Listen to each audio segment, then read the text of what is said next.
December 2032. That's 6.5 years away from the recording of this video. Now that's the new projected year that the Social Security Trust Fund hits a big wall.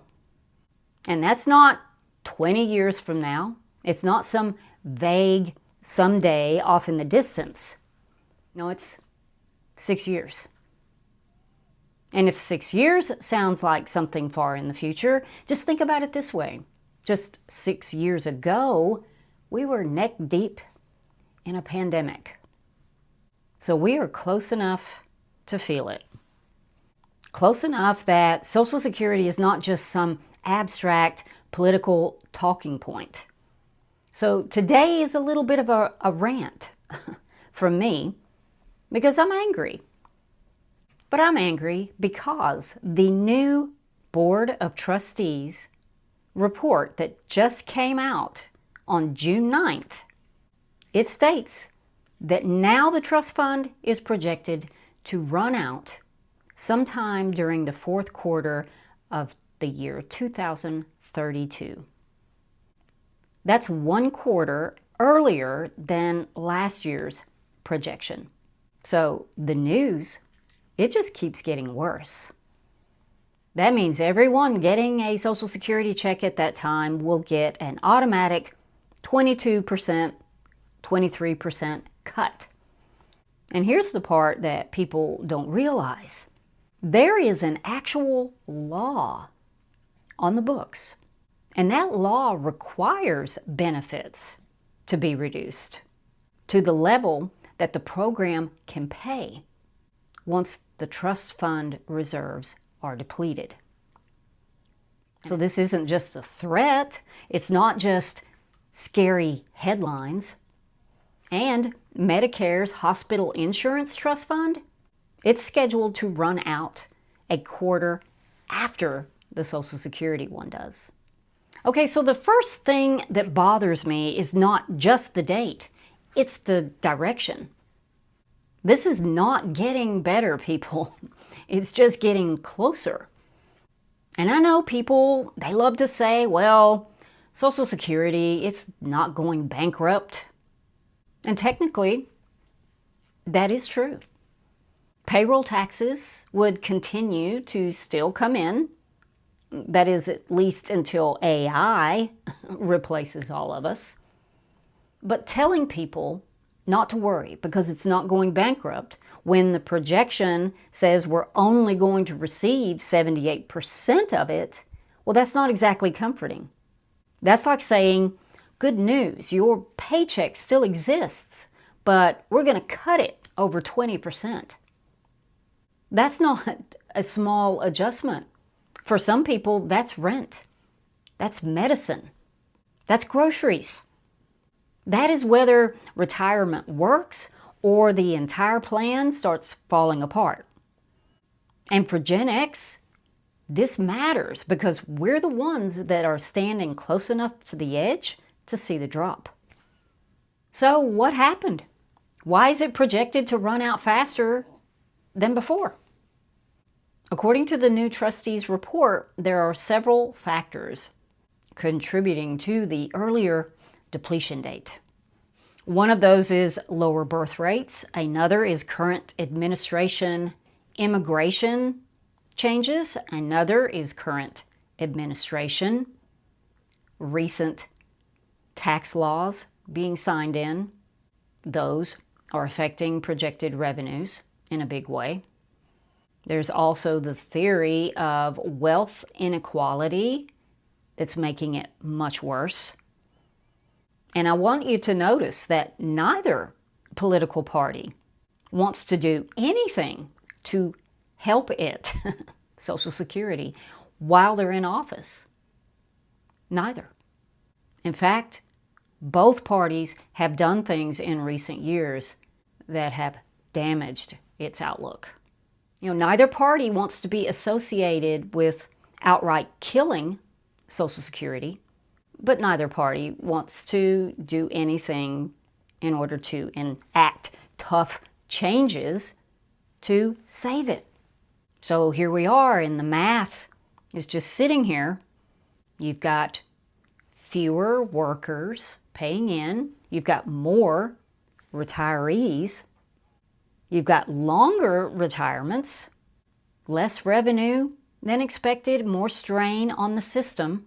And this is the part that really makes me want to scream, is that we've known for years, for decades, that Social Security and Medicare and the demographics behind both were heading toward trouble.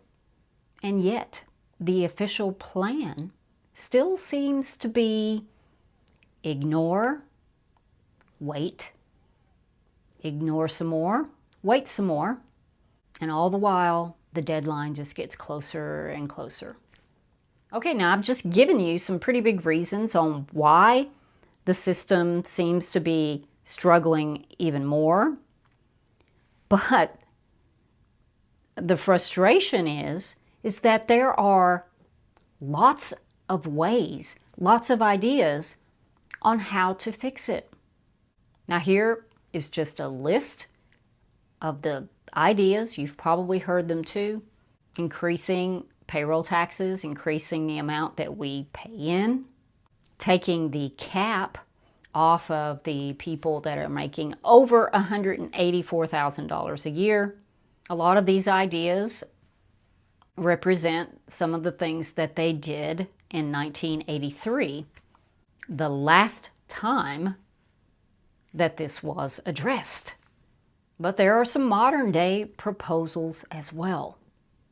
And let me be clear, I'm not saying that every one of those ideas, that they're good ones. But that's kind of the point. There are no painless fixes left. The program, it's been neglected for too long. And at this point, one little adjustment is not going to be enough. It would likely take multiple changes in order to restore long-term solvency. So the issue is not that nobody has thought of any solutions. The issue is that nobody in power wants to do anything about it. So the whole thing just gets kicked down the road again. And here's the part that really gets me. Gen X and Gen Jones, we're the generation that's paying for the last attempt to fix it. Back in 1983, as I mentioned earlier, Congress passed major legislation, major reforms, because the system was headed toward trouble back then. And those changes included payroll tax increases, gradually raising the full retirement age from 65 to 67, which completely affected Gen X. And Americans were told that these changes would strengthen the system for the future. Well, guess what? We're the future. And Gen X spent our entire working lives under those rules. We paid the higher payroll taxes. We got the later full retirement age. We accepted the promise that those sacrifices, that they were helping to preserve Social Security. And now, after 40 years of paying into it, now we're being told that it's going to be depleted by the year 2032. Now you take all of this, and then you have the actual reality that Gen X is living in. And that includes that many Gen Xers are not sitting on huge retirement saving balances. Many of us are still paying mortgages. Many are still recovering from recessions, layoffs, inflation, divorces, medical bills, and all of the other little financial grenades that were thrown into the room. And now we're looking at a possible Social Security cut on top of all of that. That's not just a minor inconvenience. That is a direct threat to our retirement security. Because Social Security, that's not just extra money for most people. It's a huge part of the foundation. And I know there are people that will say, well, you shouldn't depend on Social Security.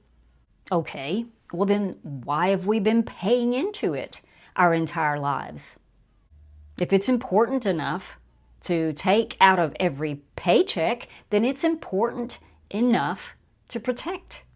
Okay, and I just have to say this as well, because I read a lot of finance articles and blogs, and every time one of these new trustees reports come out with their dire projections, there's a slew of articles on advice on how are we going to survive this. And the advice is usually always the same. And it just makes me want to pull my hair out. It goes something like this. Well, just save more. Oh, wow. Why didn't I think of that? I'll get right on it. Another one is work longer. Or delay claiming Social Security until age 70. So it'll feel like you're getting more. You got to love that one. And in the general scheme of things, that's not bad advice. We probably all need to save more. Working longer, well, that can help. And even delaying Social Security. Yeah, that can increase your monthly check. Even if it is cut over 20%. But that assumes that you're healthy enough to work or go that long to delay, or if you're financially able to wait. Delaying until 70 assumes a lot of things that a lot of people can't meet. Because while regular people are being told to save more, the entire economy is screaming at us to spend, spend, spend, borrow, finance, subscribe, upgrade, replace. Keep the old economy humming. But then when retirement security looks shaky, suddenly the message becomes, well, why didn't you save more? Well, I don't know. Maybe it's because every system around us is built to pull money out of our pockets before we've even earned it. Maybe it's because housing got so darn expensive. Healthcare got expensive. Insurance, food, cars, education, just existing got expensive. So when those articles say just save more so you don't depend on Social Security, well, that's just insulting to me. It puts the whole burden on the individual while the system keeps making it harder and harder to do the very thing they're telling you to do. And if leaders don't want to fix Social Security, then why are they not doing more things to help people save for themselves? Why are we not talking about improving retirement security across the board? Lowering healthcare costs, promoting saving, making catch-up savings easier, helping people build actual stability instead of telling people to just bootstrap their way out of a national retirement problem. Because right now the message to Gen X feels like we need you to spend enough to keep the economy alive, but also save enough to survive your retirement, and also pay into a system that may cut your benefits. Oh, and also just work longer too. And, you shouldn't have relied on it anyway.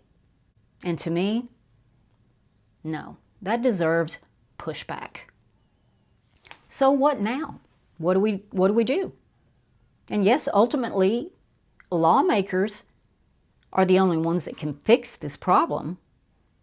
So we need to stop pretending that it's an individual responsibility problem, because it's not. Gen X can make smarter personal and financial decisions, but personal responsibility is not going to refill a depleted trust fund. That takes policy, that takes leadership, and frankly, that takes political courage that has been missing for decades. Now, we could just blindly hope that, we're going to be okay, at least as long as the boomers are still alive, outside of, becoming a politician yourself. The only advice I have is to just stay knowledgeable, because knowledge really is power. And first, know your numbers inside and out, and know what your political leaders stand for, what policy changes hurt or help Social Security. Secondly, do whatever you can to reduce the pressure on your future self wherever you can. And that could mean paying down debt, reducing your fixed expenses. Maybe it means building a cash cushion for yourself so that you can delay Social Security a few more years. Protect your health. Consider flexible income options if that makes sense for your life. And finally, we need to get loud. This should not be a quiet issue.